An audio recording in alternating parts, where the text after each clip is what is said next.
Seiring tibanya pagi, kita memasuki hari baru. Selamat pagi ibu bapak, opung, dan saudaraku yang baik. Kita sambut pagi ini dengan hati riang dan penuh rasa syukur.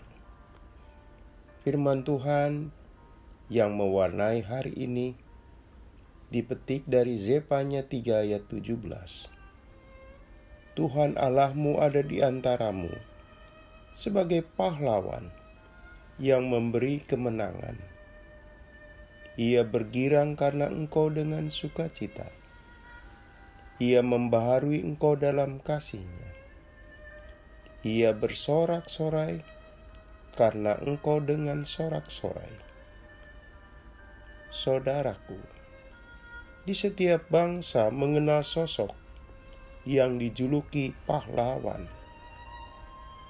Pahlawan berasal dari bahasa Sanskerta, pala, yang bermakna hasil atau buah. Seseorang yang perbuatannya memberi hasil atau buah bagi kepentingan orang banyak.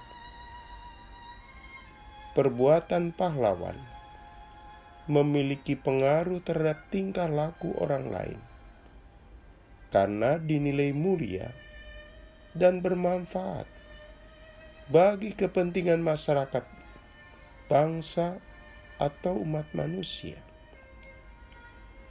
Dalam bahasa Inggris, pahlawan disebut hero, yang diberi arti satu sosok legendaris yang dikaruniai kekuatan yang luar biasa, keberanian, dan kemampuan.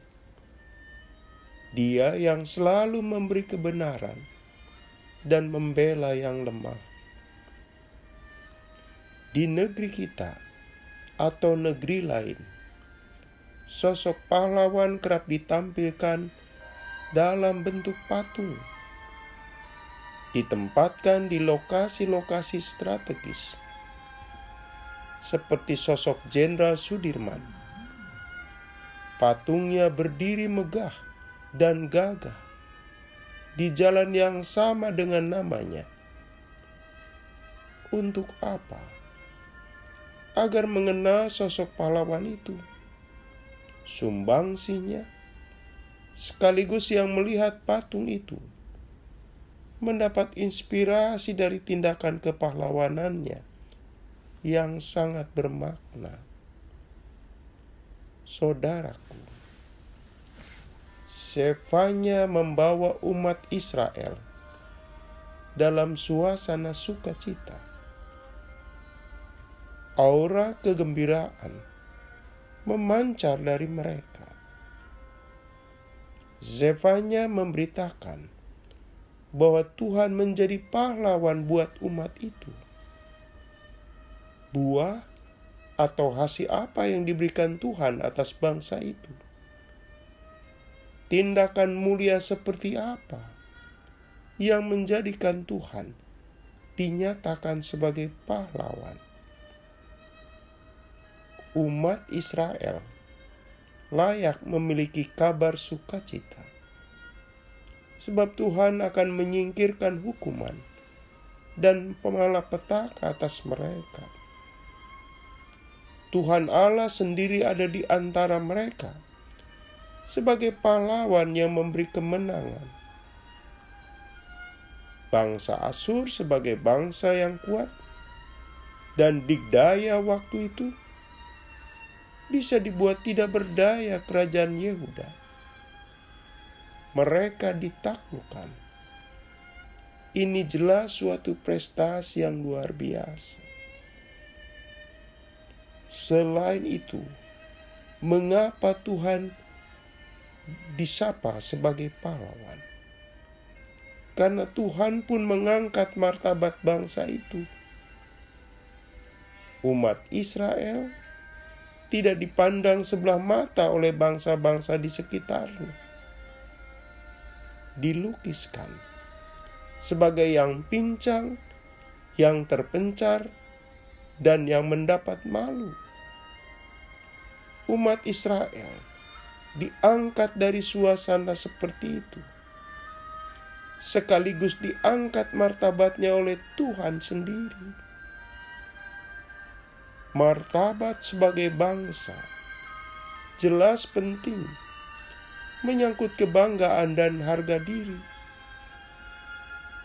Sama, bangsa kita pun merasa betapa bangga ketika sukses menjadi tuan rumah konferensi G20 di Bali. Kita sebagai bangsa diperhitungkan dan dihormati bangsa-bangsa besar dan maju.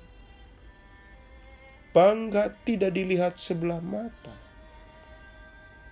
Saudaraku, siapa yang bisa menyangkali bahwa Tuhan Yesus pahlawan dalam hidup Anda dan saya? Dia bersedia berkorban demi kebaikan. Tuhan Yesus menjadi pahlawan dalam hidup kita, sekaligus dalam hati kita. Kita menjadi orang yang memiliki hidup berkemenangan. Kita menang dari pergumulan kita. Kita bisa bangkit saat jatuh. Kita mampu keluar dari keputusasaan saat kesulitan membelit hidup kita. Maka patutlah kita pun bersuka cita. Ada tindakan Tuhan yang menghasilkan buah bermanfaat bagi Anda dan saya secara pribadi maupun kolektif. Dan saudaraku, kita tidak ingin melupakan sosok selain Tuhan yang menjadi pahlawan hidup kita. Orang tua kita yang penuh kasih, apakah yang kini telah pergi selamanya atau bersama kita?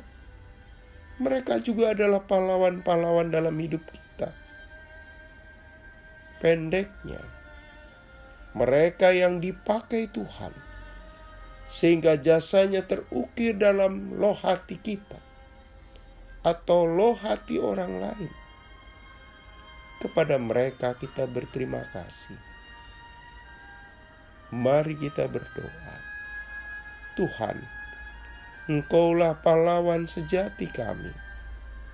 Engkaulah yang menjadikan kami bersuka cita dan bangga beriman kepadamu. Dalam nama Tuhan Yesus kami berdoa. Amin. Selamat pagi saudaraku. Selamat memasuki pagi yang baru. Bersama Pendeta Emeritus Supriyatno, Tuhan memberkati.